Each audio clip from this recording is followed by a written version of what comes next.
Major funding for KPBS Evening Edition has been made possible in part by Bill Howe Family of Companies, providing San Diego with plumbing, heating, and air restoration, flood and remodeling services for over 40 years.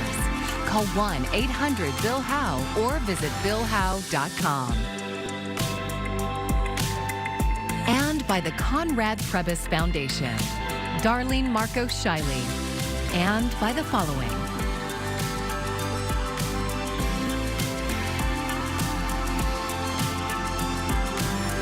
And by viewers like you. Thank you.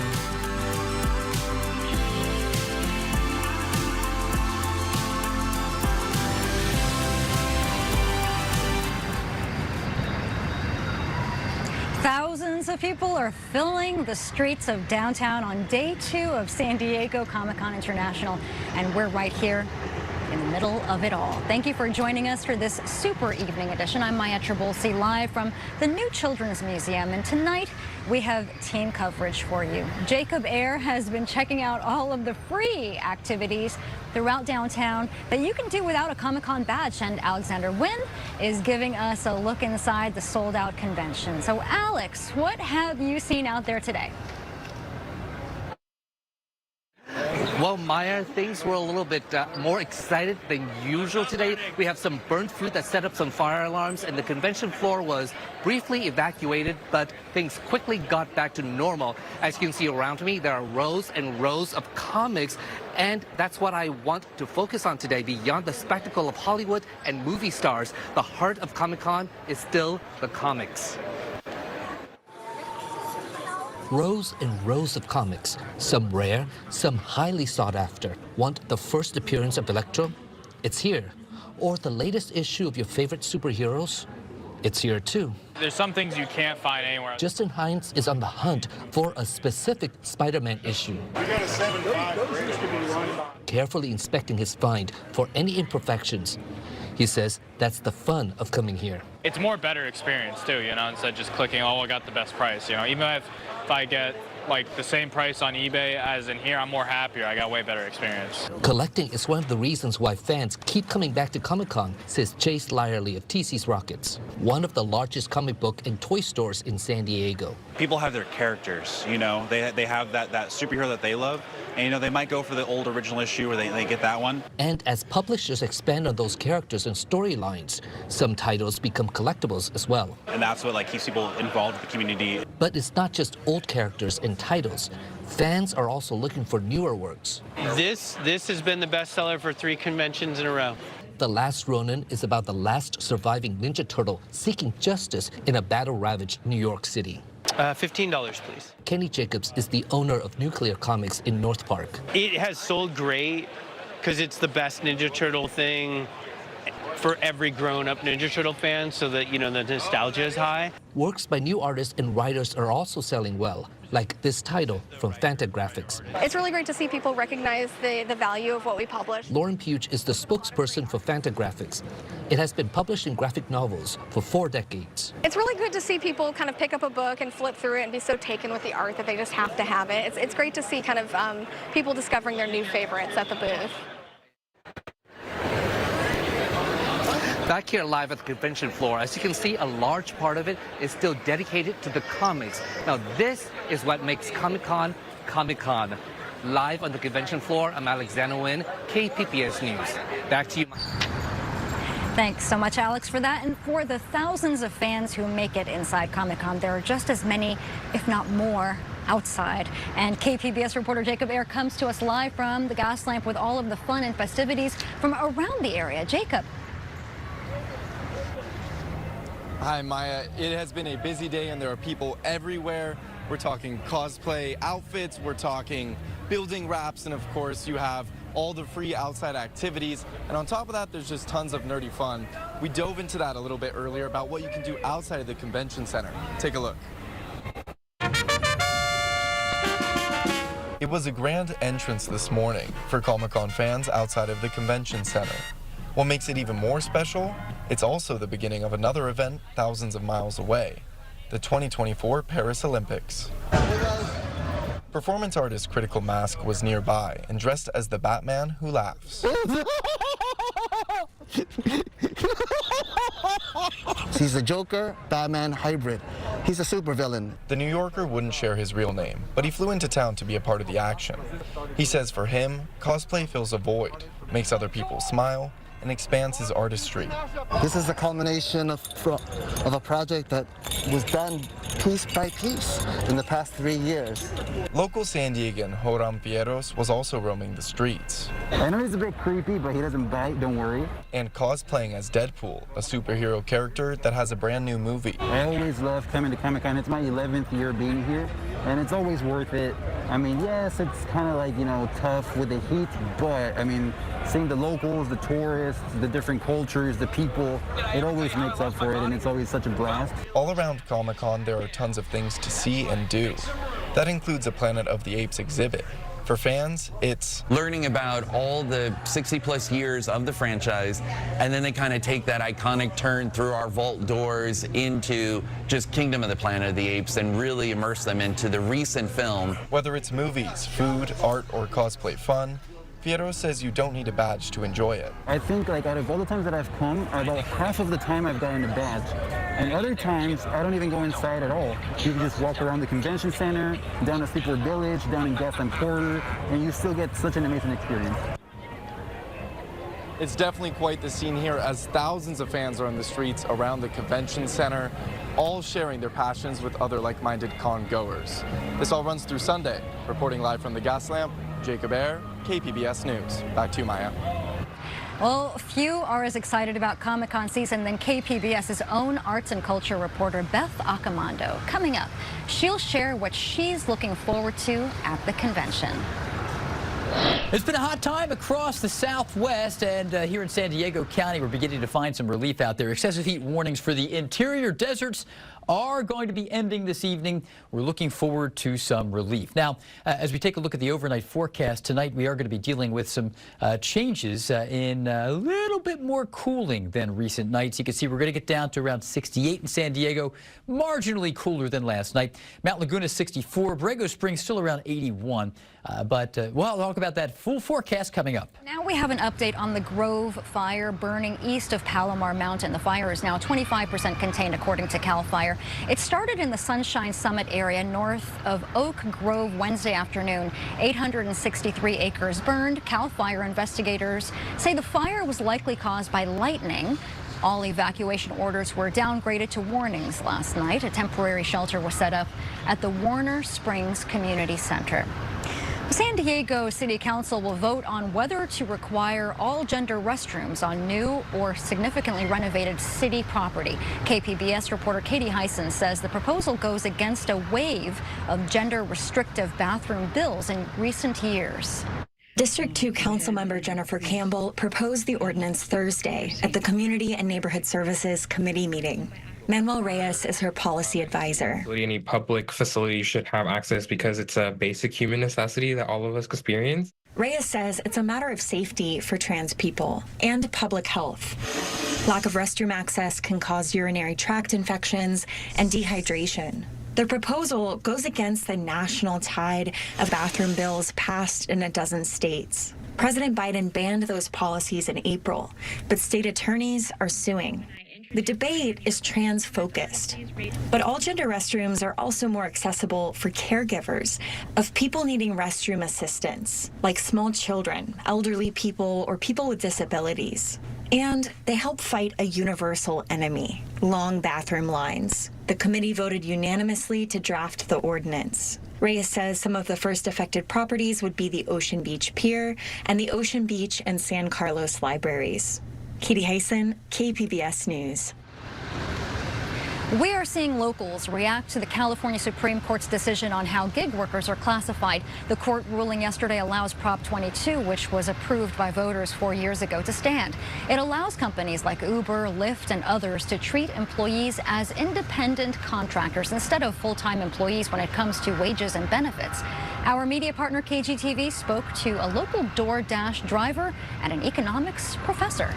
I'm my own boss. When I'm working, if I have some urgent stuff to do, I can just stop and do it and then turn back, and DoorDash will not punish me for that. It's a mixed bag. The benefits to the drivers and others are that there may be more employment opportunities, there may be the opportunity to work more, but again, they don't get the protections of being a full-time employee. The president of the California Federation of Labor Unions released a statement which says, in part, we are deeply disappointed that the state Supreme Court has allowed tech corporations to buy their way out of basic labor laws despite Proposition 22's inconsistencies with our state constitution. The California Federation of Labor Unions will continue to fight for all workers. Chula Vista's Art Fest is coming back for a second year. KPBS's Corey Suzuki says it's a sign of the South Bay's strengthening arts scene. South Bay has always had a strong arts community, but one thing that's been missing is more places for artists to gather and share their work. Danny Zavala is with Chula Vista's Cultural Arts Commission. People have tried to start their own local, maybe like art group or gathering area, places where artists can come in and meet and, get together. And just, some go down, some stay for a little bit longer, but it's not really consistent. Over the last few years, though, that started to change. Last year, Zavala helped organize Chula Vista's first Art Fest, which brought together local painters, potters, printmakers, and other artists to exhibit and sell their work on the courtyard outside City Hall, along with food trucks, musicians, dancers, and a movie screening. This year, the city is running it back. A lot of talented artists have applied, and I'm just really excited to show their work. I haven't even seen it yet, so it's like opening presents at Christmas. You don't know what to expect, but you're filled with joy and excitement. Zavala says the city is still accepting applications from artists to take part. The festival is scheduled for next month. In Chula Vista, Corey Suzuki, KPBS News. I'm Amna Nawaz. Tonight on the News Hour, how Paris is trying to protect against security threats during the Olympic Games. That's coming up at 7 after Evening Edition on KPBS.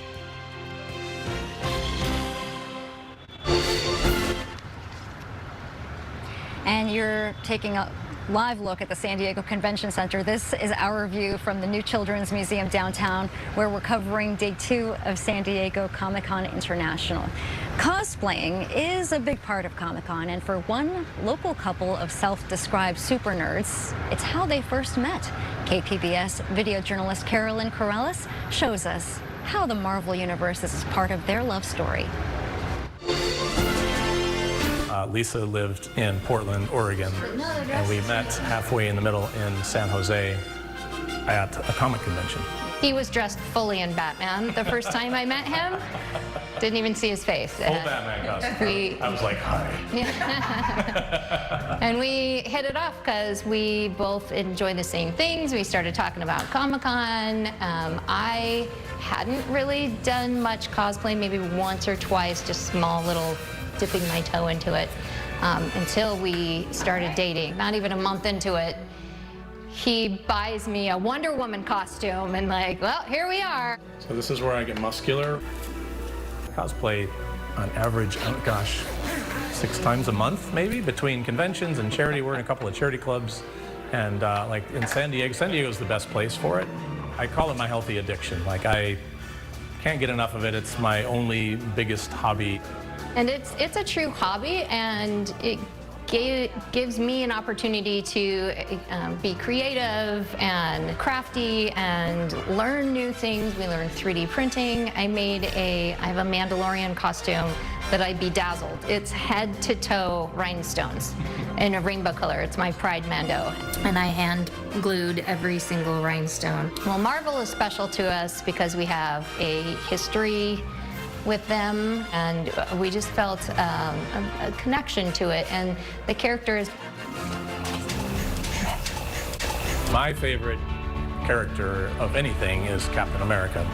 Cap's love is Peggy, and we cosplay Captain Peggy, and when I proposed to Lisa, we were dressed as Captain Peggy. We had a Marvel-themed wedding, so my dress was actually custom made. It's supposed to be the Marvel logo. So the top was white, the bottom was red. I was dressed as Captain America. I was in a red, white, and blue suit. Life can be difficult at times and hard, and there's a lot of negativity in the world, but it's really a great feeling to just be a superhero for a couple of hours. And that wonderful story was produced by KPBS video journalist Carolyn Corrales. Sean and Lisa are co-hosting a Comic-Con panel about their experiences cosplaying as a couple. It's at 11 a.m. Sunday at the Marriott Marquis San Diego Marina. Comic-Con is all about celebrating pop culture fandom, and there really is no bigger fan at KPBS, or maybe even in San Diego at large, than arts reporter Beth Accomando, and she joins us now. Beth. Thank you. Yes, this is my happy place. It is. And before we get to this, I want to talk about this beautiful regalia that you are wearing. Can you show us what this is? So this is from what I call my drug dealer in the hall. He always brings me something from Japan to buy, and this is a -1. It's not a kimono, but it's like a day kimono or something.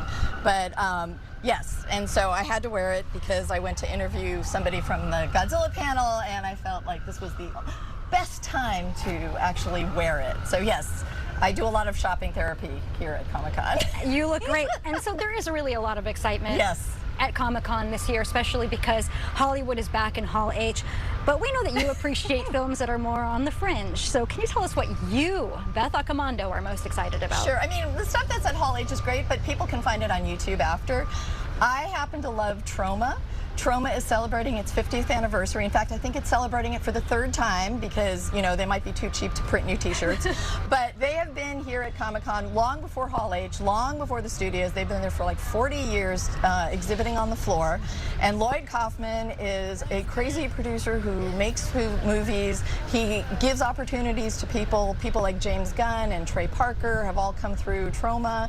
And there's just a do-it-yourself spirit from Troma that's fabulous, and they're the creators of Toxic Avengers. So tonight they are going to be showing 3 of their movies, and there's also going to be a panel, and the panel has Michael Verratti, and he is what he calls a Troma alumni, because you don't just do one thing at Troma, you do whatever is needed on an independent film. And here's what he had to say about the panel and the Troma spirit. Well, people can expect a celebration of 50 years of Troma, which means that we are going to be talking about the importance of independent spirit in filmmaking and making indie art and DIY art and punk rock art. And what that means is just making art that's true to yourself and the creator.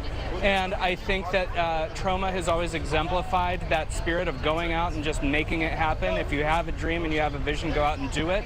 And that's what we're talking about, and how that spirit has persisted for 5 decades.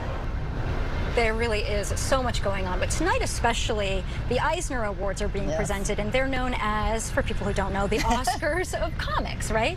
So tell us about what these awards reflect in our industry. Sure, you know, Comic-Con is dedicated to celebrating pop culture, and comics have not always been well respected. So Comic-Con decided they needed to have awards, and these awards reflect the broad diversity of what comics can do, and that is also reflected in the fact that the number of nominations, the categories, has changed, so they reflect the changing nature of comics themselves.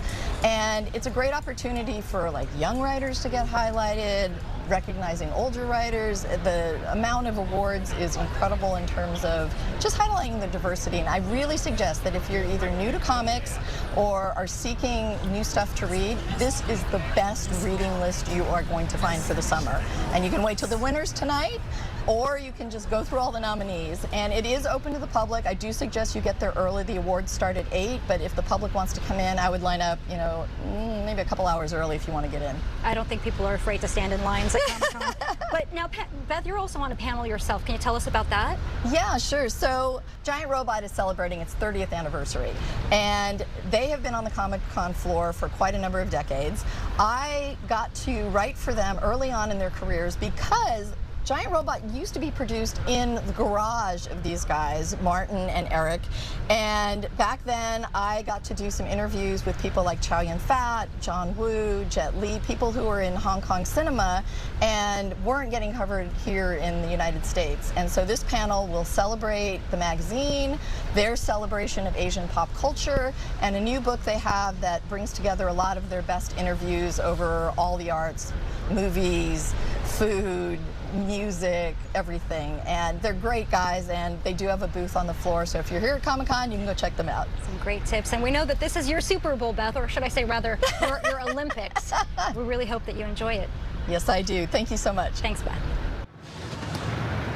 And you can find all of our Comic-Con coverage at kpbs.org. Just click the banner on our homepage. Last year, Comic-Con was stripped down due to the Hollywood actors' strike. Today, video game performers are throwing that part of the industry into another work stoppage. SAG-AFTRA says while gains have been made on wages and job safety, the two sides are split over concerns with generative AI. It comes after months of negotiations with major video game companies. There's significant loopholes in the language that we got back, loopholes that would affect or leave open exploitation until we see it in language that we can reliably tell our membership is safe for them to continue working under. Then we need to exert this degree of pressure on our bargaining group to indicate our seriousness about this issue. A spokesperson for video game producers says the offer it presented to SAG-AFTRA features AI protections. It includes requiring consent and fair compensation to all performers working under the Interactive Media Agreement. It has been 3 months since a massive fire burned the Oceanside pier. The fire started outside the vacant Ruby's Diner at the end of the pier. Luckily, firefighters were able to save about 90% of the landmark. Most of the pier reopened in May, but the edge of it is still closed. It's definitely crazy that it's still up, like they haven't kind of maybe taken it down or something, you know. It's a sad sight looking that way. Sure, it has an impact on the companies and small businesses locally, but it didn't make any difference us coming today. Investigators believe the fire was an accident. The city of Oceanside says it's planning to begin demolition of the damaged section next month. The city is working on getting permits from different agencies.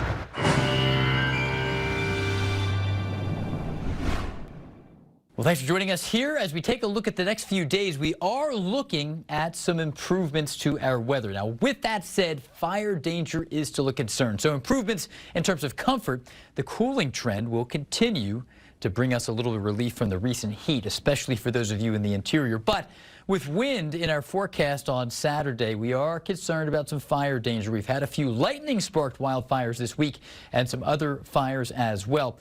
So fire danger is the concern, especially just a little bit inland. Low clouds near the coast tonight, down to 68 degrees.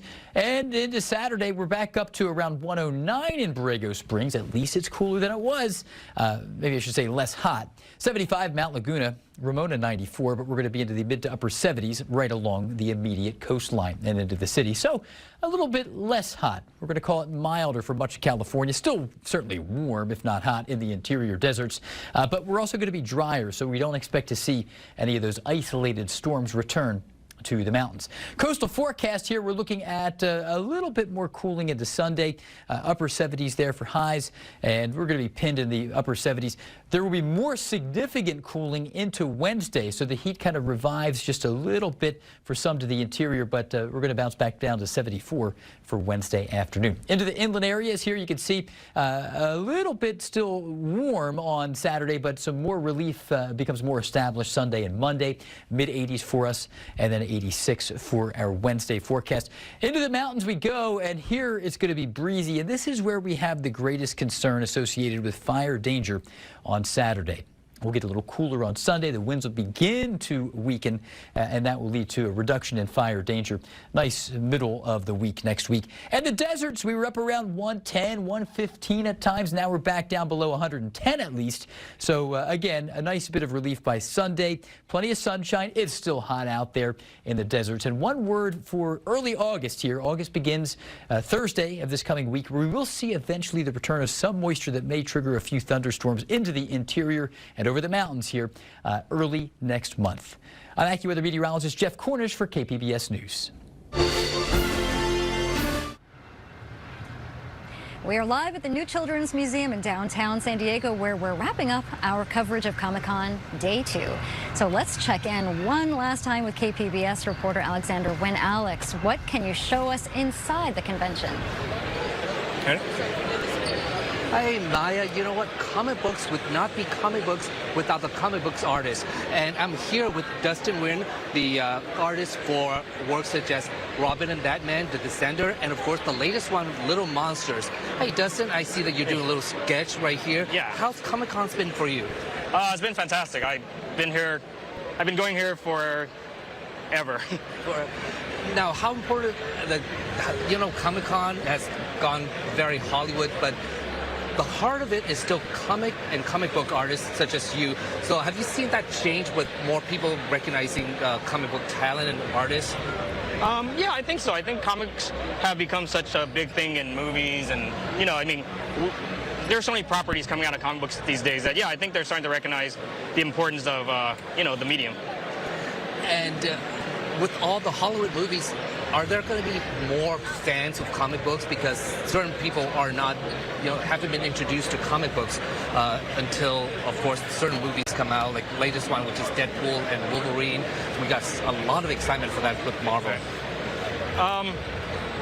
I think so. I hope so. I can't really predict it, but I hope when people, get out of the theater or log off of, HBO Max or something, instead of looking for more, they can also walk into a comic store and like, hey, this could be the next property, that could be the next movie or TV show. So hopefully people do find their way into a comic shop, it's important to us. Well, thank you very much. I've been speaking to Dustin Nguyen, one of the artists here at Artist Alley at Comic-Con. So for now, live at the Convention Center, I'm Alexander Nguyen, KPBS News. Thanks so much for that, Alex. And you can find site kpbs.org. So thanks for joining us for this super evening edition. I'm Maya Trabulsi. Have a great weekend. Major funding for KPBS Evening Edition has been made possible in part by Bill Howe Family of Companies, providing San Diego with plumbing, heating, and air restoration, flood and remodeling services for over 40 years. Call 1-800-BILL-HOWE or visit BillHowe.com. And by the Conrad Prebys Foundation, Darlene Marcos Shiley, and by the following.